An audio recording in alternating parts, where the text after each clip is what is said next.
ইন্না ফিল জান্নাতি গুরাফান ইউরা যাহিরুহা মিন বাতিনিহা ওয়া বাতিনুহা মিন যাহিরিহা আ'আদ্দাহা আল্লাহু লিমান আত'আমা আত-তুআমা ওয়া আফশাস সালামা ওয়া আকামা বিল-লাইলি ওয়ান-নাসু নিয়াম।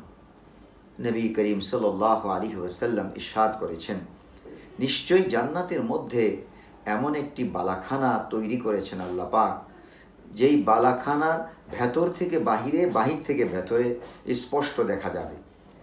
ওই সমস্ত ব্যক্তিদের জন্য আল্লাহ পাক তৈরি করেছেন যারা মানুষকে খানা খাওয়ায় আর সালাম প্রচার করে আর রাতের বেলা উঠে নফল নামাজ আদায় করে যখন মানুষ ঘুমিয়ে থাকে, অর্থাৎ তাহাজ্জুদের নামাজ।